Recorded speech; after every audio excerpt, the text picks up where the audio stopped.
Okay? Terrible timing. Welcome, everybody, to the Essex Junction Trustee meeting. Please join me for the Pledge of Allegiance.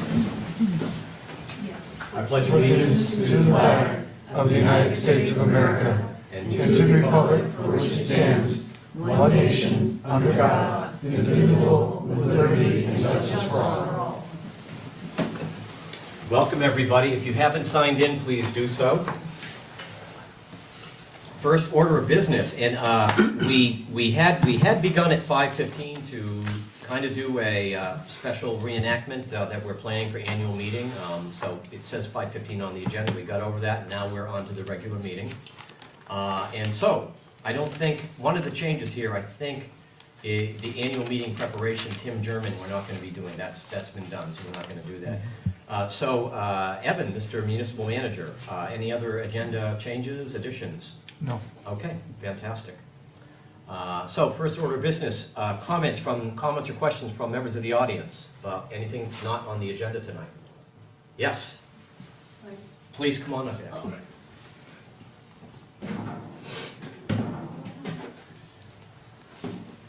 Do I have to write into the microphone I for don't the think so. recording, or is it not on? That's for Channel 17. Oh, okay, cool.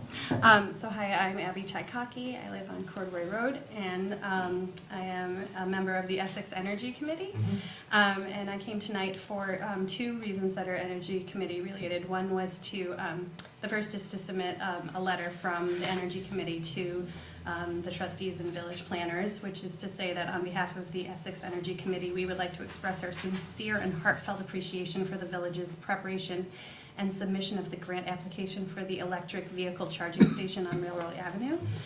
In addition to committing village funds toward the expenditure, the committee is very much appreciates learning that the existing charging station served approximately 21 monthly plug-ins and that it generated revenue for the village.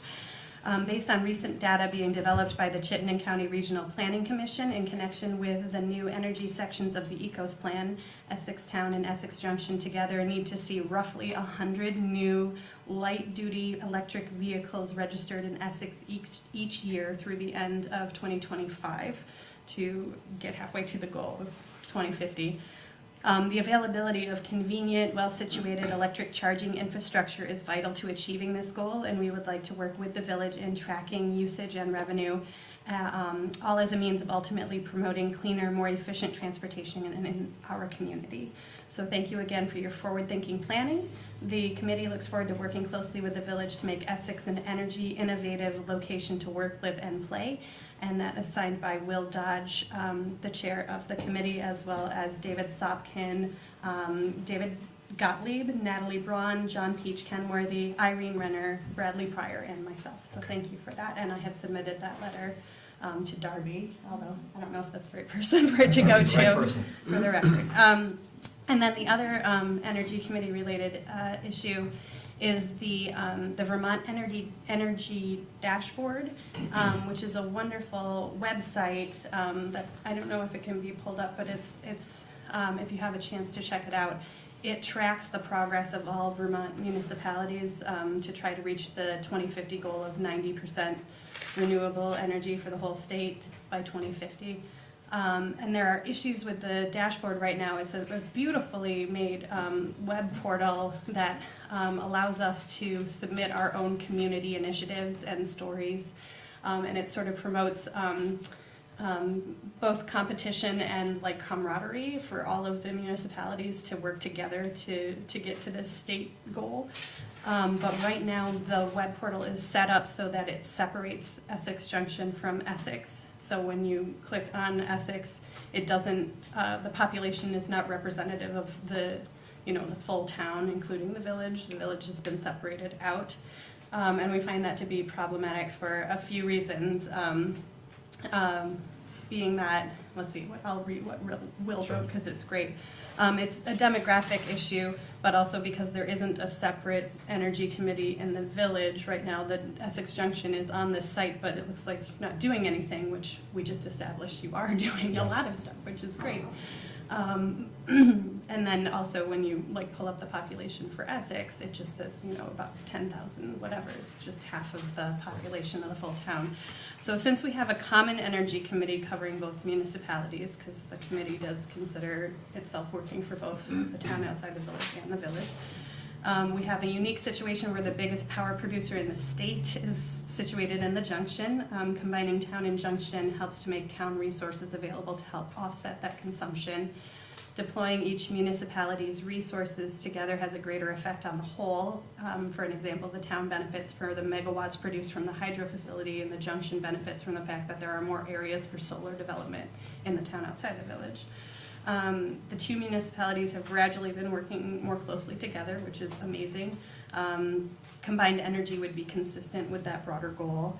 And although density patterns are different, the problems are largely the same for the two committees. There's high potential for residential solar. Sun Common was just at our last energy committee meeting talking about how Essex holds the greatest potential for growth and expansion in the solar industry.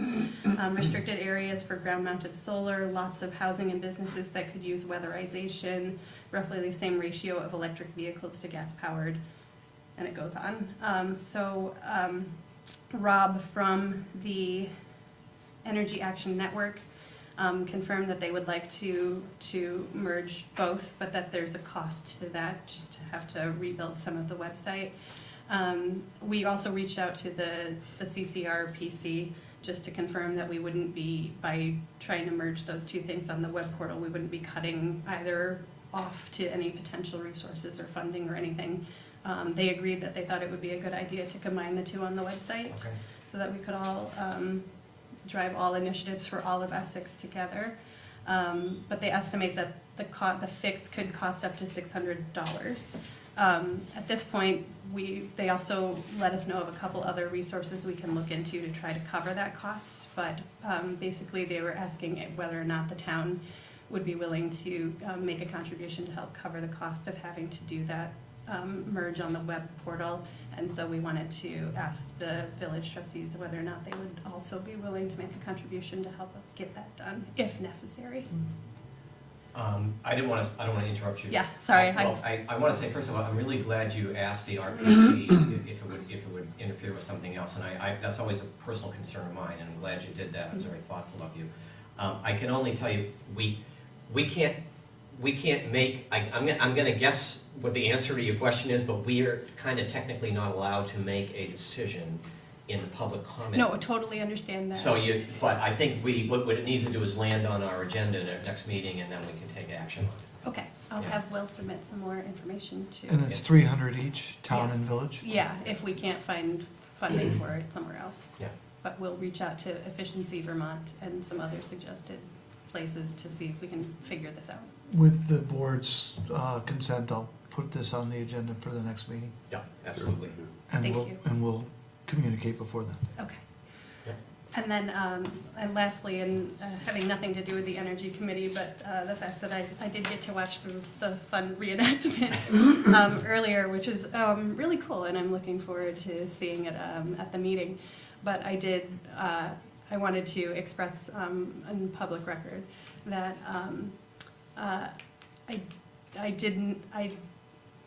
I find there to be some casual and unintended and implicit bias in the way that the performance has been written, and that there's no need for the historical accuracy of having men read male parts and such. I feel that relegating the women trustees to reading narration, although there is much more narration than there are lines for men, it's a disservice and is disrespectful to the women who are currently representing the village.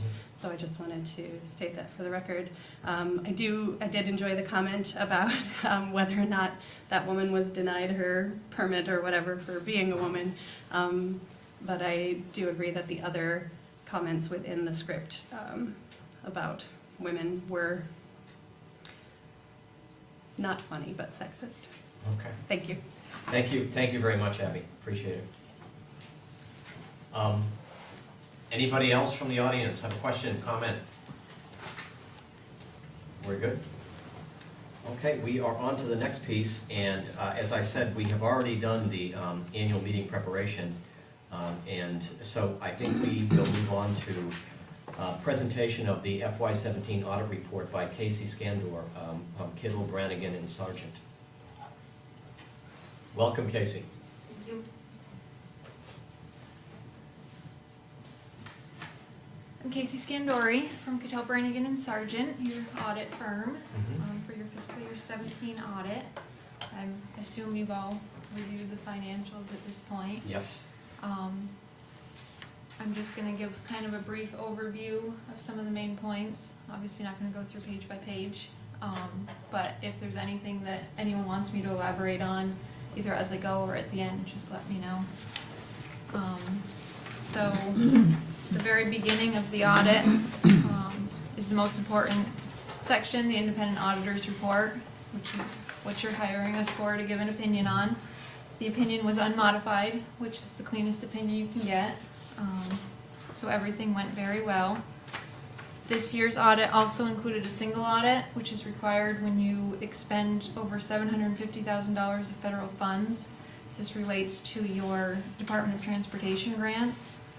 And the reporting on that single audit is at the very back of the financial statement. Report 1 is the summary of the actual federal expenditures that you received. It was $985,000. And this is all related to your highway construction projects. Report 4, the very last page of the audit, is the summary of those single audit results. There was no significant deficiencies, no material weaknesses, no findings. So overall, everything very clean, very well accounted for. The next section of the audit is the management discussion analysis, which is written by Lauren. And it's the government financials aren't comparative. So this does an excellent job of comparing year over year, significant changes, over and under budget items, fluctuations, basically an analysis of what happened during the year, beyond just looking at the numbers in the reports. The government-wide financials are on the accrual basis of accounting, which isn't what your internal records show monthly. This is going to report your capital assets and your debt. Your equity in that section shows net investments in capital assets, which is just your capital assets net of the related debt. So while it is equity, it's not spendable equity. Yep. The fund financials are what you generally see from month to month. It's on the modified accrual. One thing about your financials now is they don't show cash, and that's because the cash account is merged with the town. So the town actually shows the cash, and the village financials show due to or from the town of Essex. So it's the due from town of Essex is basically the village's cash. The equity section on those fund financials is broken into non-spendable, assigned, restricted, and unassigned, and those are all detailed on page 28. The unassigned came in at, I believe, 9.5%, which is within your policy of 10%, less than 10%. So everything is fine there. Non-major funds, there's a couple new ones this year that are shown in the financials. The village acquired the senior center, Yes. so that's showing as a new fund this year. And the economic development and building maintenance accounts were broken out into their own funds, and those are detailed in the back schedules. The proprietary funds are your water, sewer, wastewater. Those are your, business funds, self-sustaining funds. Again, with the cash flow is generally a very informational statement to see how you did, but the village is, being that you don't have cash, it's a little misleading because Yes. so it's kind of better to look at the change in that due to town account, which is basically a reflection of your cash, but it's not your standard cash flow. The footnotes are all right in line with last year. I believe the only new footnote is just disclosing the acquisition of the senior center. But other than that, everything is consistent and in line with the prior year. Nothing, no new standards disclosed or anything nothing new this year, so. The audit went very well. Lauren and her staff do an excellent job, and we're very pleased. So I don't know if there's anything you want me to go into more detail on, any of the statements or any specific areas. I just have two quick questions. Please. So with not showing the cash as a village asset, if you Yeah. will, does that then have any impact on borrowing, and or could that have any impact if we don't necessarily have the liquid asset? I don't believe so, because you're still showing that due from, and it is up in the current asset section. Okay. So it has the same effect as having a cash asset. Okay. And you technically do have the cash, it's just a Right. shared account for reporting purposes, it's just, Yeah, I didn't know if it was one of those, like, well, technically and practically it's literally Right. right there, but on paper it looks different, and if there could be any impacts on that. I don't believe so. Okay. If you ever, it's easily explainable, if you ever did run into a issue with borrowing or anything like that. And then I noticed like one of the very last statements, number 8, on the last page, it says the Village of Essex Junction was determined to be a high-risk auditee.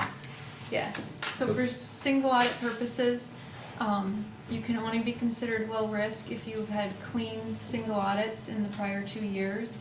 So because the village hasn't had to have a single audit in every year, so they didn't have one last year, it's impossible to be low risk. So even if there's a single audit next year, it'd still be high risk, you'd have to have it that 3rd year. Okay. And that high risk, low risk is basically just for the testing. Mm. So if you're high risk, we're required to test 50% of the expenditures to get testing coverage. Okay. If you're low risk, that percentage drops. So that's really what the high risk, low risk Gotcha. relates to. Gotcha. Thank you. Questions, Andrew? Thank you. Any other questions? Casey, how many days were you guys here? We were at the town offices for 5 days. So 5 full And- days, there was three staff members, 2 other staff members and myself, doing both the town and the village. So it's not just the village, but, And what do you ask of the staffs? we send a list ahead of time. Our auditing techniques are very focused on the balance sheet.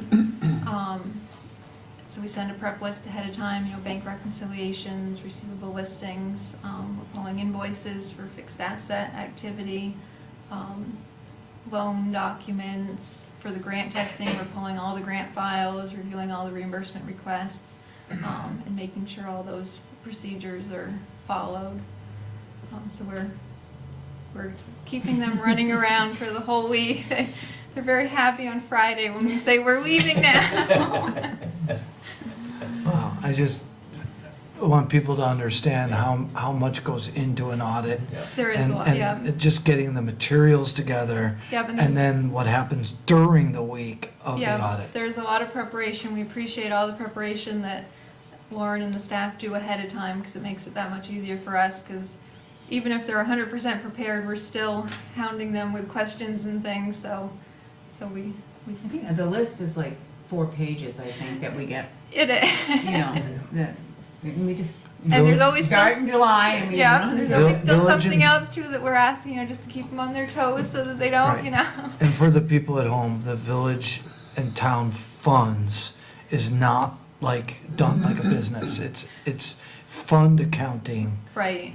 with a D, not just a and it's different in It the is. audit system. I mean, there's 2 full sets of financials that go along with governmental, so it's a lot of work goes into it. But we get a clean audit.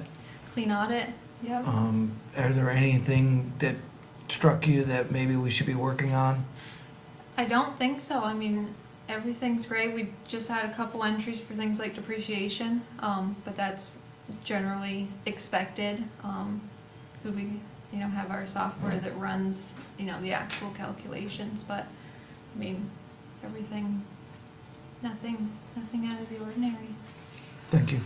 Good questions, though. Good point, Evan. I mean, it is much appreciated what the staff goes through. And we're just so used to having good audits in the village and the town, and I'm not sure every community does it. And it's just something we routinely have always done, and it's a public service that I think the public isn't always aware of what's going on. Good points. Thank you. We're still trying to get better in our procedures every day, because we know what audit time looks like. And you might as well do it and get prepared for it and make your policies and procedures in line with it, so that this week slash Yeah. plus goes better. Yeah. Any other questions? Casey, thank you so much. Thank you. Thank you. And thanks to Lauren and her staff, if you don't mind.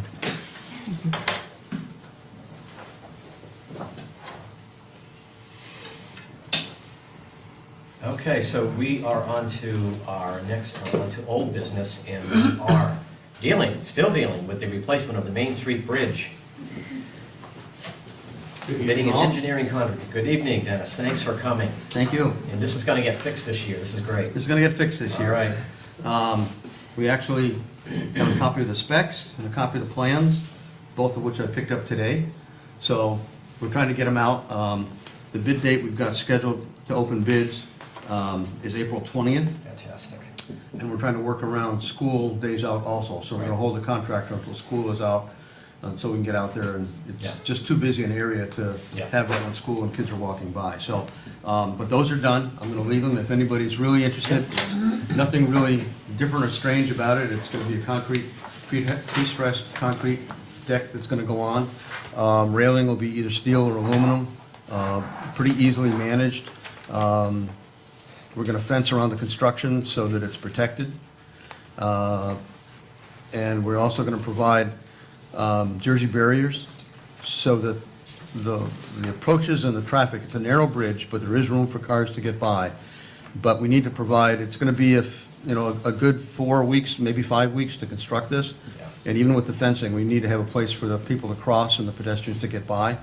So we've laid out a safety plan in there for how we're going to set up those Jersey barriers. Excellent. It's also close to the entrance and exit to 81 Main Street, so that's another concern to make sure that we don't end up with any Yeah. traffic collisions or anything like that. So we've kind of looked at that fairly carefully. We think we're pretty good. If we find we have to make changes, we'll make it with a contractor during construction. Excellent. So Excellent. that's on its way.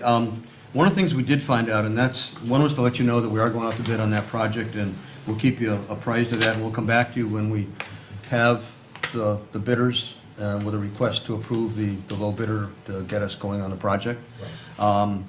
There were some things that came up on the bridge towards the end that we found that is the second reason I'm here, which is to get a small contract amendment for the engineer.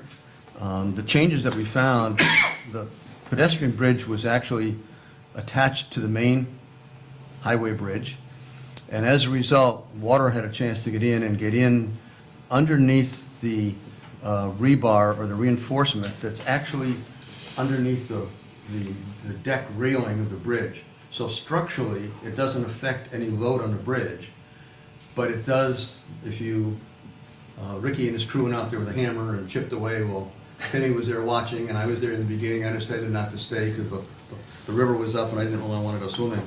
But you can see where it's actually eroded in that area. And so from a pure structural point of view, what we need to do is essentially fix that. There's also some damage to the northern abutment, and as you come off the bridge, there's a retaining wall that's got about a 10 to 20 degree cant that we have some concerns about if we're going to excavate and redo the sidewalks and everything in that area. So we checked with the state to see if the contract changes, the extra work would be eligible, and V-Trans said it would be.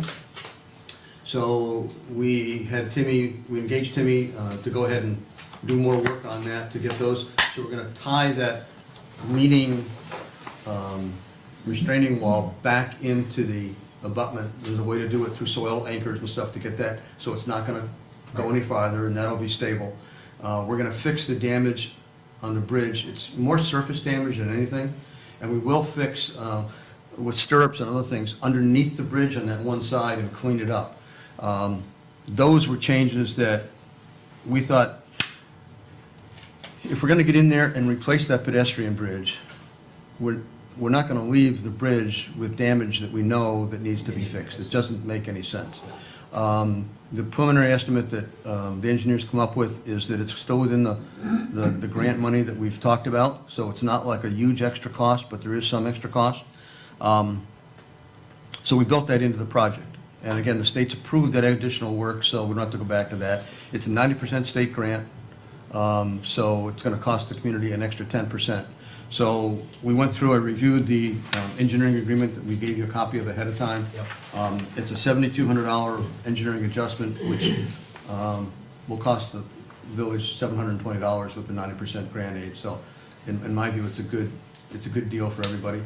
But I didn't want to go ahead and have Evan sign this additional contract, or myself, whoever gets delegated to do it, without checking back with you to make sure that you guys were okay with that. Yeah.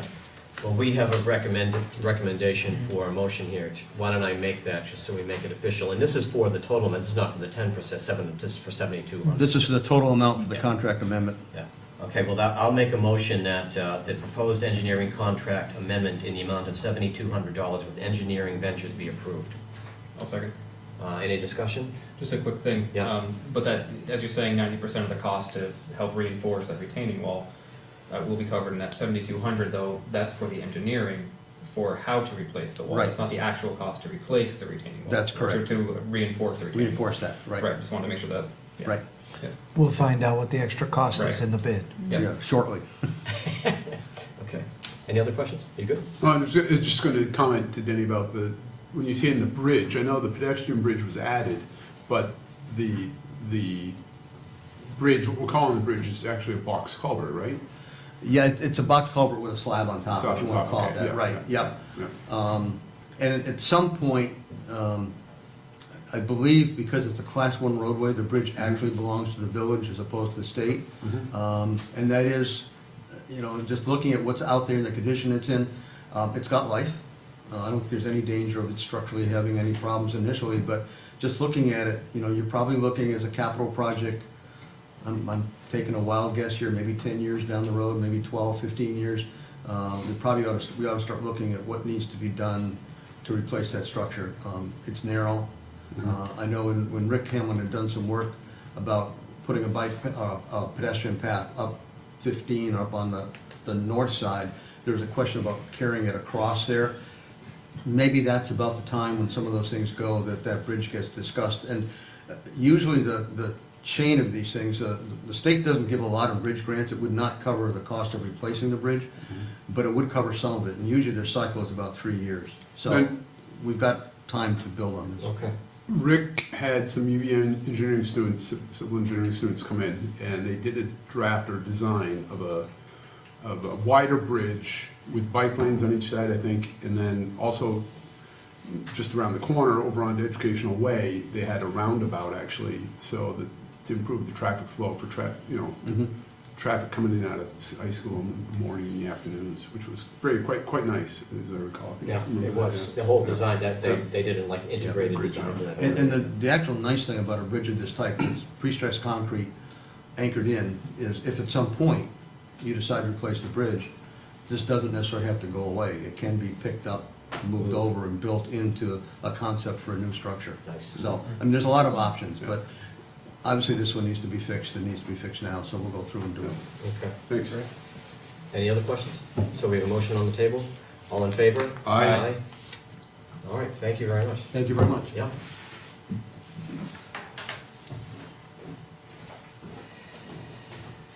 Okay, we're on to new business and request for a tree committee logo. Nick? Warren, you want to come up too? Actually, we've got 4 folks from the tree committee here. tonight. Sure. Yeah, we've Well got represented. four out of 6, 2 are out of the country, and I thought we could at least introduce ourselves to the new. Well, yeah. Yeah, congratulations, He's, and welcome. one of his projects is to make his way to every single committee, so, and it's not in terms of importance, it's just, begins with T, so you're his way down. We'll give you a heck of a welcome. And now that you don't meet again until 2019, I'll be fine. Yeah. Well, Mary Jo is there, Rich Boyer there, Warren, Yeah. And myself, yeah. You know, let me intro, Nick. The thing is that when we saw this just put into the consent agenda, it gets tricky, because then we don't look at it, we don't deal with it, and then that sort of invites, if you've got a committee, just stick it in the consent agenda and it'll get approved. And we said, yeah, we can't really Sure. set that as a precedent. We Mhm. actually have to require you to come before us in our stern judgment and Always explain have yourself to us. Yes. So, part of our mission of the tree committee is to be educating the public, Mhm. forming partnerships with organizations in the town, which we've done with Parks and Recreation, with the high school, and the Essex. We've got a mouthful of a name, Village of Essex Junction Tree Advisory Committee. And we thought, that one kind of is hard to get out, and maybe it'd be good to have something that really shows what we're doing.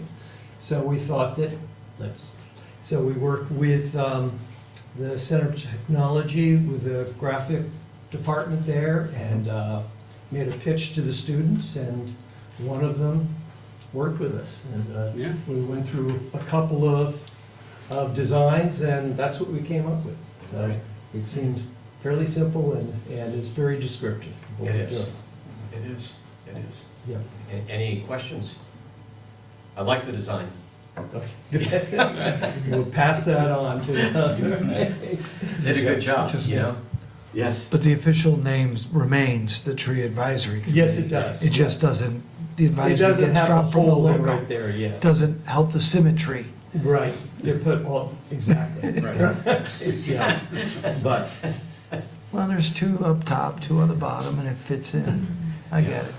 Yeah. Okay.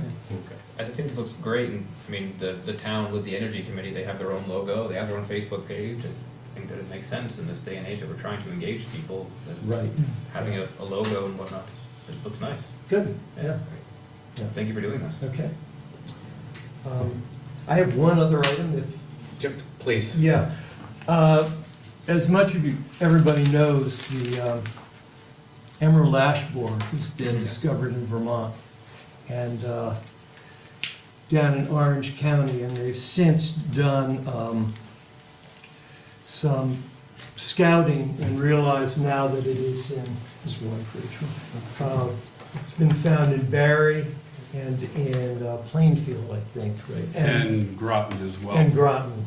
So, and that's the early scouting that's been done, so it could be much more widespread than that.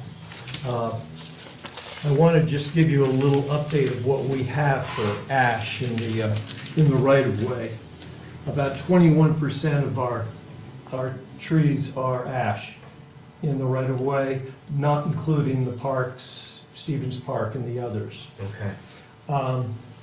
It's really consolidated down in the southwest quadrant. Hayden, Tyler, Lavoy, Wilkinson, that area where they just planted solid ash trees throughout. So we have about 116 trees down there, 189 ash trees overall that we've been able to count. Unfortunately, down in that development, those developments, when they were done, the builder decided to plant ash on private property too, so it's a solid band of ash trees. And depending how much time we have, and if there are any new developments controlling it, we're just not sure yet. But our committee was going to try and develop an action plan, working with other agencies and working with Rick in Public Works, and then bring it to you to see how we might approach this.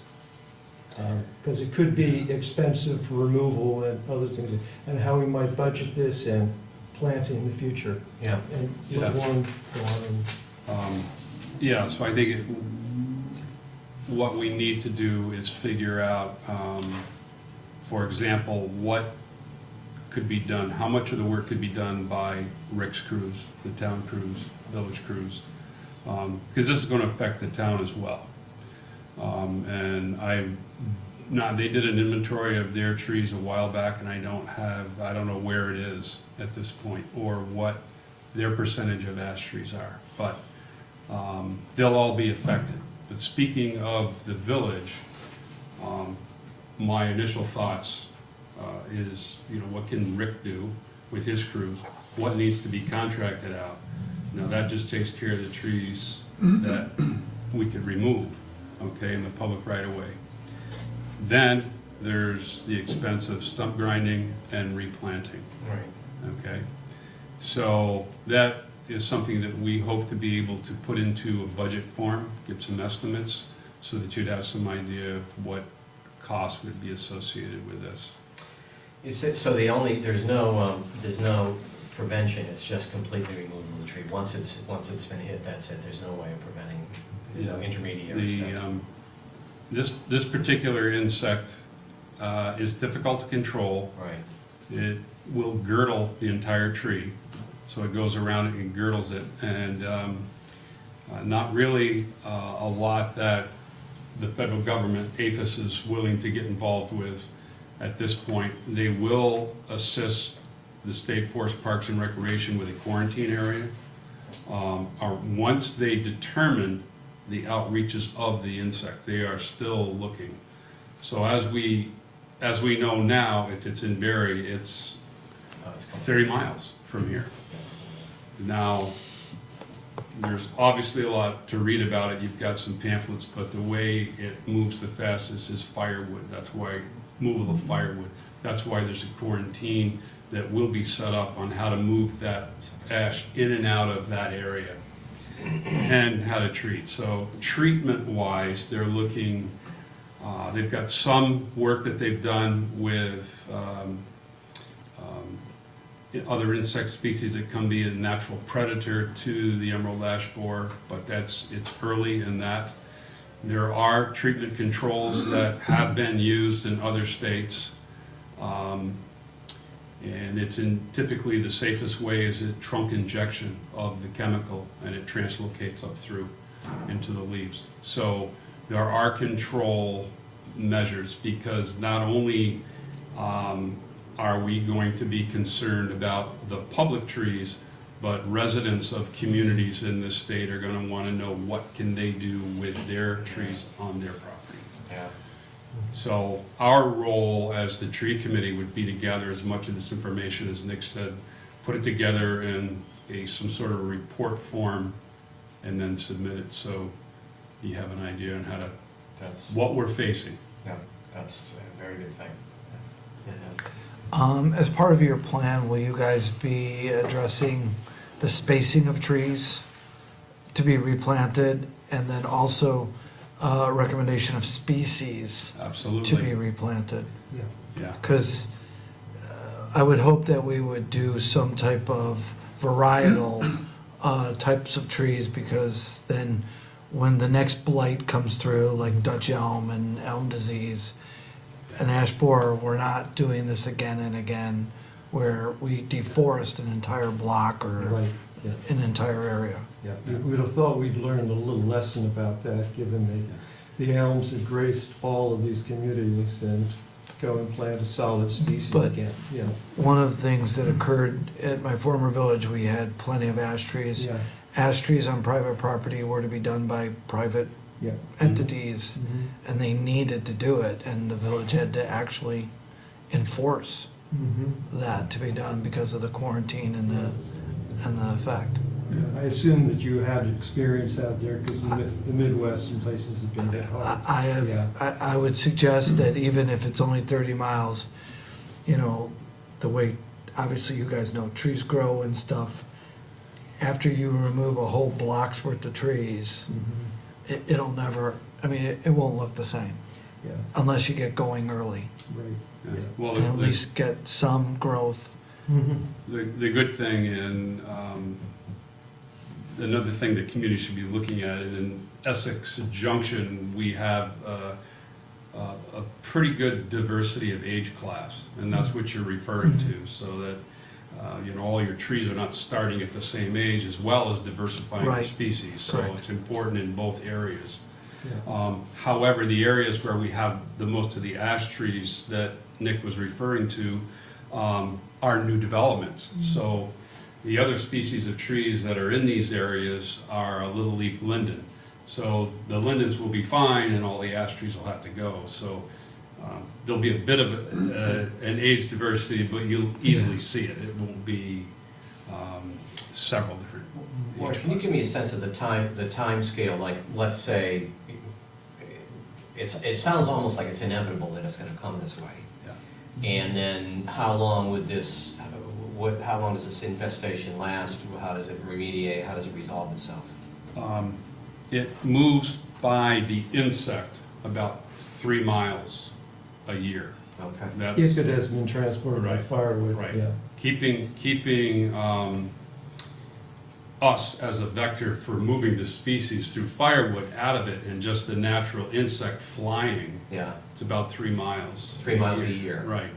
And then if you're going to use a chemical to control, it needs to be done 2 years ahead of when that insect would get there. And then it has to be done every 2 years from then on, until it can be shown that the insect is no longer in the area. However,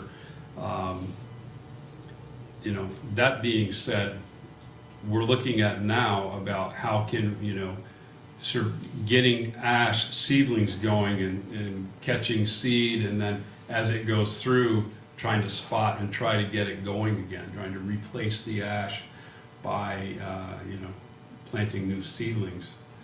Because about, if you haven't heard, about, I think it's around 8%, 6 to 8% of the state forest population is ash.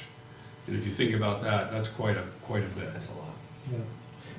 We're fortunate, you know, we still have 21%, but some of the communities of Williston and South Burlington, which have a larger, newer developments in them, they are upwards of like 55%. So you're gonna see a real nuding of the landscape there. Now, I would assume that the chemical injections you're talking about, if one tree is missed, then it almost would be not pointless, but near, Yeah. not very impactful, and then especially not just public, but then private lands as well. Right, because there's no way that you're gonna be treating the forested land. Right. I think the tack has been partially that if there are some beautiful specimen, older trees, then they might try and save those Mhm. with treatment. But to try and treat them all, and Okay. it'd be very expensive to do, yeah. Yeah. So that's the bad news. But news is news, it's necessary to let us know, and I'm glad you got, thank you for being on top of it, and coming up, being so organized and informative about it. That's helpful, that's helpful. Well, we'll try to keep you informed Yeah. as this Yep. goes on. Also keep an eye, if you can, on the news, because Yeah, Forest Parks and Recreation and the Department of Agriculture will do an excellent job. And also, we're looking at workshops with them, you know, for public awareness. And they'll have a lot that they're going to be developing, because they knew it was a matter of time before this would be here, so. Yeah. and What's a sign that your tree is infected? You're gonna see decline in the top, deadwood, and the biggest sign visually that we have learned from other states is woodpeckers, oh, really? believe it or not. And then what's called epicormic shoots, so in on the main part of the trunk, you'll see small shoots start popping up. And where you see those, you wanna look for the D-shaped exit hole from where the adult emerges out. But the biggest indicator so far that folks have seen is woodpeckers in the trees. Woodpeckers going to the trees? Going in, and they're going after the larvae that are in the trees. Can't we encourage that and like give them maybe some extra funding for them or something? Bring in woodpeckers. Because I don't mind woodpeckers, they're fun. you know. But then the other problem with an ash is much like birch or other softwooded trees, once they start to decline, they start to fall apart quickly. So, as your village tree warden, my other hat, that is the other thing that concerns me, is keeping an eye on things and not only the public property, but private as well, Yeah. as mentioned. Yeah, Power lines and other such things that may be impacted by yeah. timber or. Yeah. lumber. Oh, goodness. Yep. Well, anyway, do I hear a motion to go back to the initial business, that we accept the tree advisory committee logo? So moved. Second. All in favor? Aye. Any further discussion? All in favor? Aye. Thanks. And do you have any more questions, any other questions for? Good. Okay. Thank you. Thank you very much. Thank you, gentlemen. Thank you so much.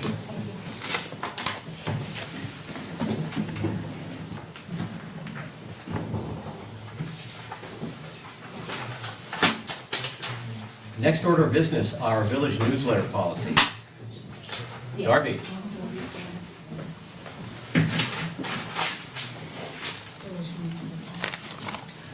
All right, good evening. Thank you everyone for having me here.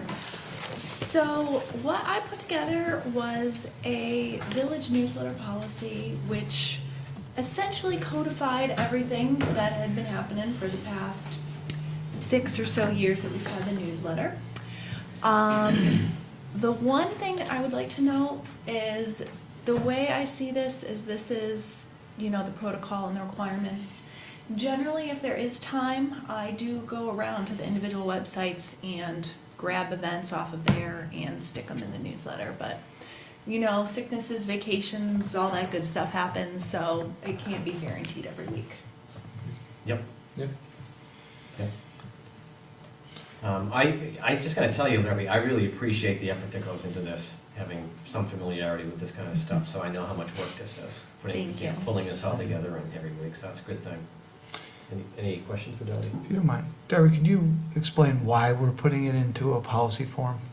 We talked about Of it. course, there wasn't really any particular, you know, impediment for this. I was just chatting with Evan, and he did mention that it's always good to have things in writing, so that, you know, if there was ever an incident, like say a Nazi group that wanted to have their Yes. information, Yep. it's a good. Did I summarize that Yep. correctly? Thank you. We Didn't said want to hate words. group, but you Yes.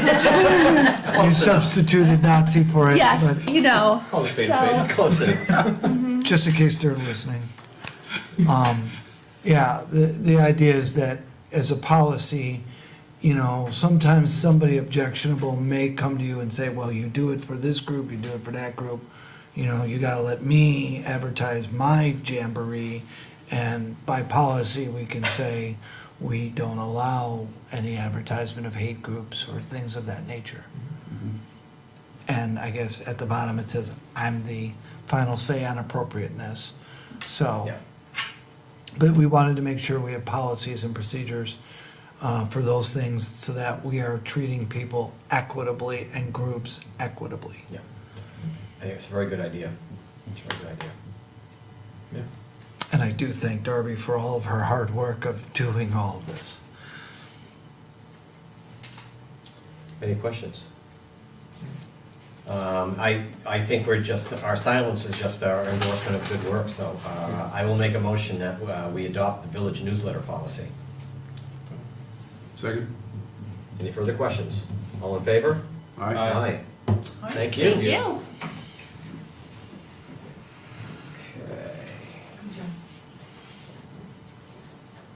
So we are on to annual meeting preparation, and this is Evan and I. And Evan, do you want to chime in? Do you want to take the lead on this, or want me to do that? Actually, I'd like you to do it, since this is all new to me. Okay. Well, I met with Steve earlier, and we just sort of went over the agenda for the annual meeting. As you know, as we said, we're going to have a little reenactment ahead of time. In terms of the actual information I'm going to be presenting, Lauren has provided me with the same slides that we saw when we approved the budget. I don't think there were any surprises there.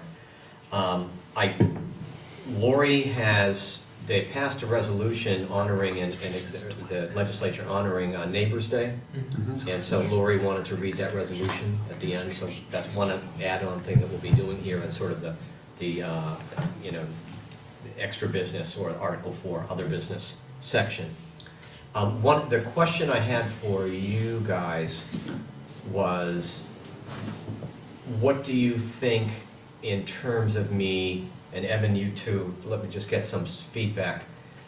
Is this an opportunity to sort of update people in terms of consolidation efforts? You know, we don't really discuss it in the budget, we're just presenting the budget and possessing, you know, talking about the wastewater fund and everything like that, and enterprise funds, so we're not really doing anything in terms of saying, here's where we are in terms of consolidation.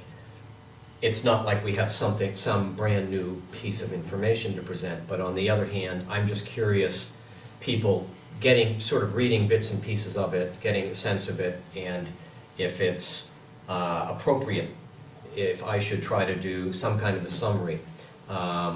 In the town annual meeting, Max presented a slide that said, here are consolidation efforts to date, here are the departments that remain to be consolidated or not consolidated. I was just curious if you think I should try to go there and give you some kind of a presentation. I think, I mean, rather than rehash the same thing that Max already did, it was presented at town meeting, we could have some kind of a flyer, some kind of a handout.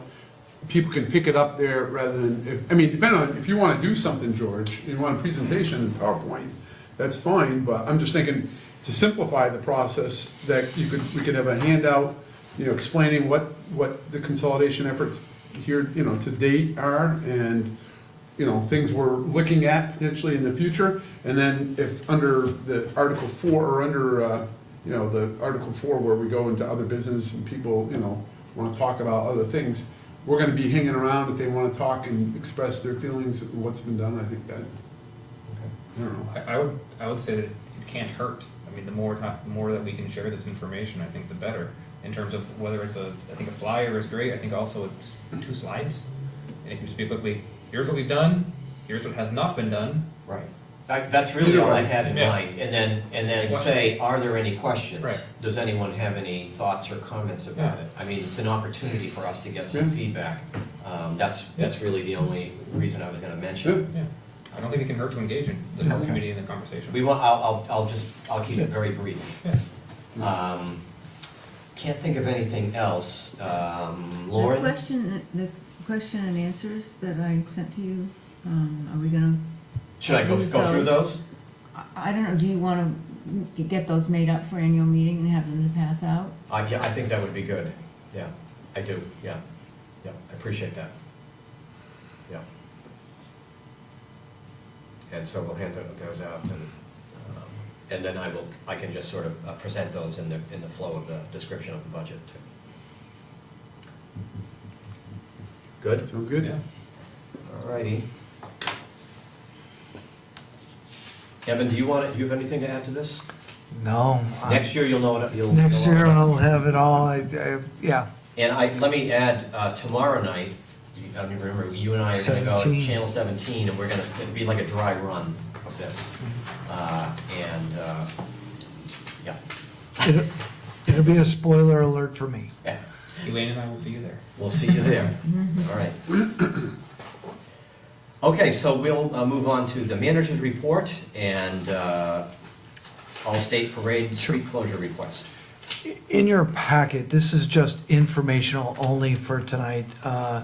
The All-State Music Festival, which is hosted by our high school, is asking for a road closure.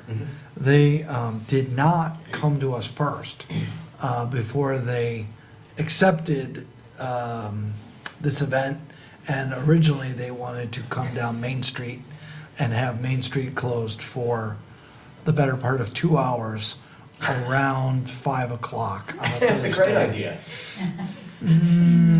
So, staff worked with them. We have an alternate route that takes them out Old Colchester Road and down that way. So it's not on a busy street. It does have some homes along that way. There's about 30 homes. And then Arbor think of the Tree name. farm. The housing subdivision that's in there. So, one of the things that they're gonna be here in 2 weeks, asking for permission. One of the things we wanna work with them on is, they're gonna need to notify all the property owners in this route that the road is gonna be closed for 2 hours. And, there's the, back entrance into one of the subdivisions, which is the housing unit at the end Yep. of Old Coach. Autumn Pond, you're talking? Autumn Pond, thank you. Which basically Autumn is Pond. the follows Route 2A or whatever, Right. Old Colchester Road. Right. and Old- goes down Autumn past the Pond. cemetery, correct. There's an ability to get into Autumn Pond through the other street, which is, I think, Athens. And so it's 2 hours, and so we want them to be able to notify. Other than that, we have no ability to close the road for that length of time without proper notice. So you're saying leaving the high school and then coming on North Street and then Right. turning on to Old And then- Colchester and going up to Autumn Pond through Just there? past Autumn Pond and turn connecting around, back over turn towards around Athens? and come back. Okay, yeah. And that's the best we could Yeah. come up with that was not going to take, I mean, we only have a couple police officers on shift. We can't do all this. It's about, Yeah, it's significant, but the band, whatever, state band gathering, Yes. whatever, they have something on, all state band gathering is on the weekend as well, correct? Yes, it's a And whole it's- weekend. well, it's a whole weekend thing, but the actual Right. Parade? parade is that day at this Okay. time. And what we are trying to work with them, they've already invited everybody Oh, yeah. to come to this event Yeah. and do this. I see. So we got caught in a jam with this.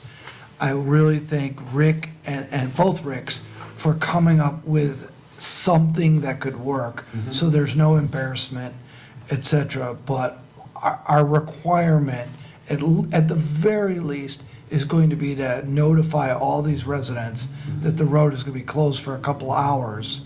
And those who live in Autumn Pond will at least be able to use this back entrance temporarily. That's, I don't know if it's an If emergency it for a is. fire, and I don't know It what. is, you know it is, it is. Well, our guys are looking at it, that it could be used, but we're gonna find I out. remember when they came, And if it can't, it can't, but it's gonna be, When the that road came needs to up. be closed for 2 But- hours.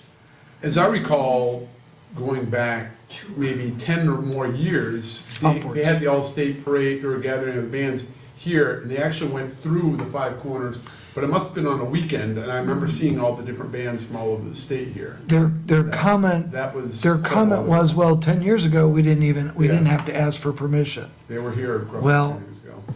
We said that was 10 years I'll ago. bet they did. I'm pretty- I'm gonna bet they Well, actually did ask for well, permission. So we said, well, this is the process now. Yeah. And so, It was just as busy back then. I Right. don't think they just sort of went out there and Well- spontaneously started the marching. I'll bet they did ask for permission, they just don't remember it. Well, either way, have there been any conversations about if there were willingness to change the day or the time? Yeah, that's what I was Then- thinking, go to the weekend. Have more of an opportunity to do what we're already doing for the Memorial Day parade and just recreate it. I know, I'm guessing, there's probably, in their format, it probably makes sense. They're introducing, Right.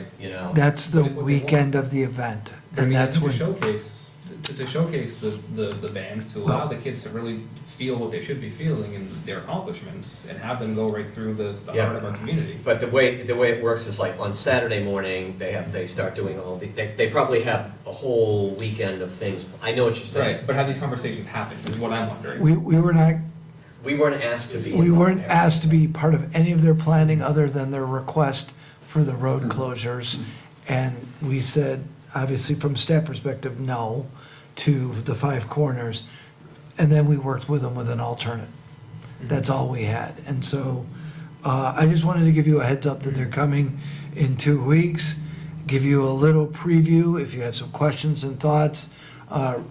Chief Gary was not available to be here tonight, but he will be here in 2 weeks Yeah. to be able to answer any staffing questions Yeah.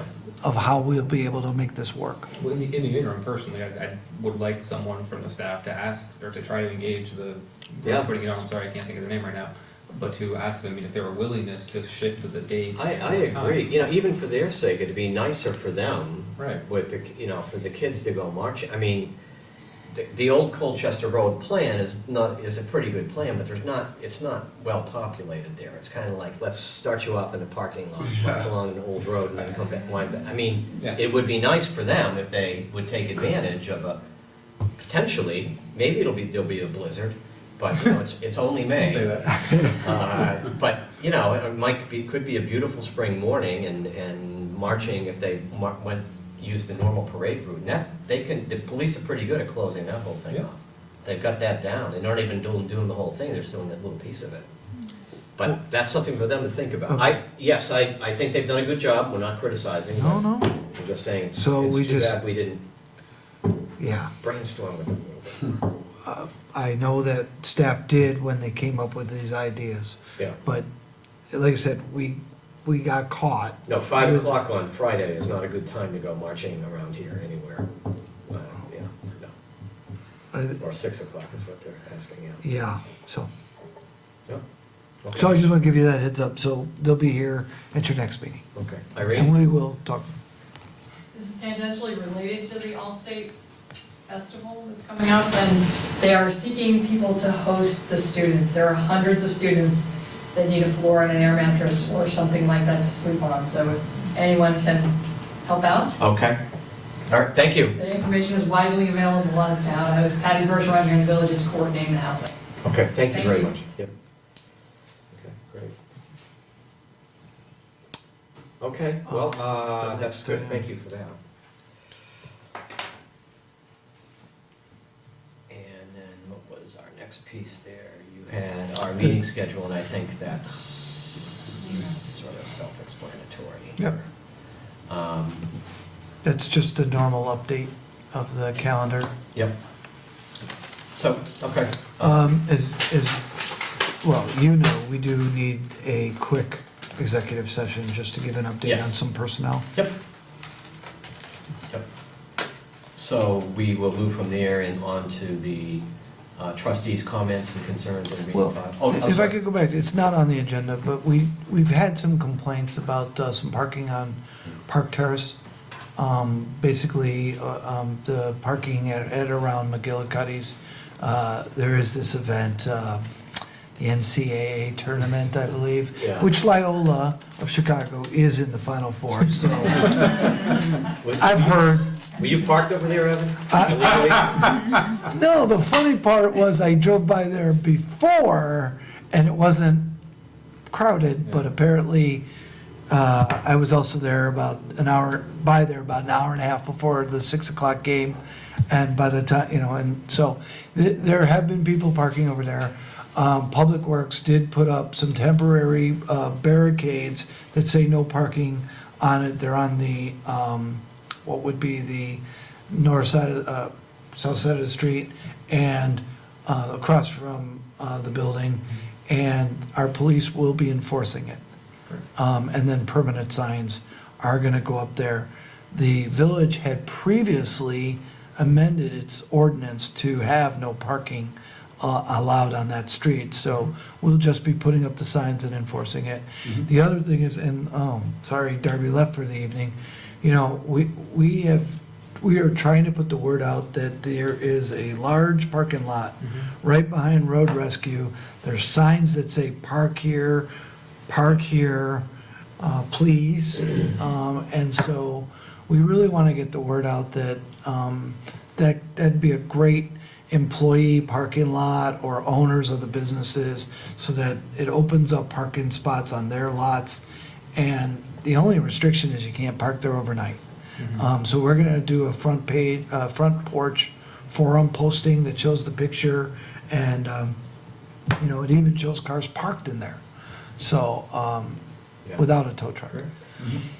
So, I wonder, I mentioned it to you, I just was curious, I've been some towns where you have more of an identification, more of a sign, there's a cacophony of signs around here. And if you're from out of town, you might see a sign that says public parking and you don't even Yeah. see it, you know? It just doesn't even register. So I wonder if a place like Park Terrace, if you had public parking and then you had like the village logo or some kind of a specific signal, you know, Yeah. look for this, and then you had that over there. I mean, it might be a fairly easy fix. Maybe that would be wasting money, I don't know, but for some reason, people are not parking in our public spaces, you know, we don't know why.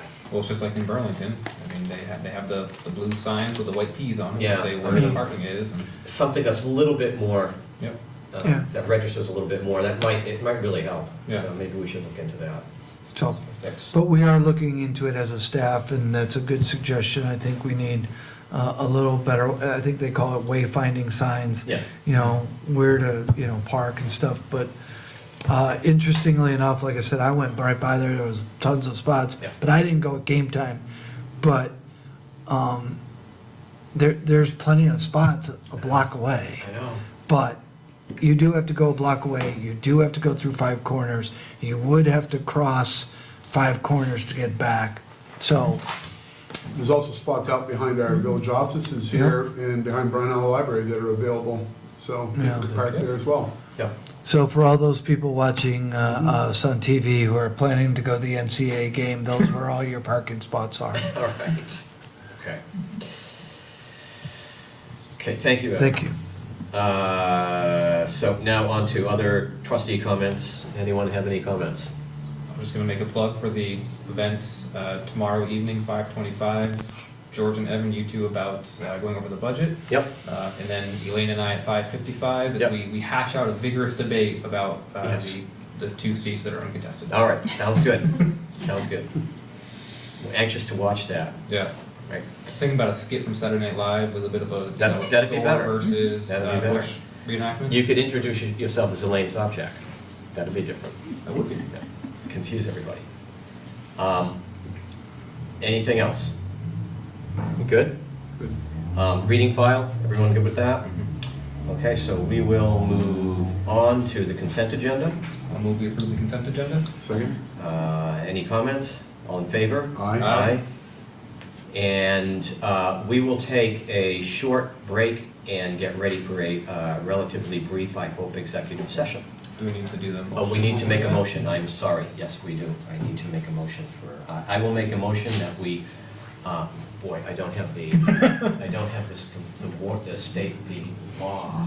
Actually, I think with personnel, you can just go into. With executive personnel, we can session. just choose to go into executive Yeah, you session. don't So have I will to make a finalize motion that it. we enter executive session for the purpose of And- discussing personnel. And And to include the Just- manager and finance director in the meeting. Second? Any further discussion? All in favor? Aye. Okay. Without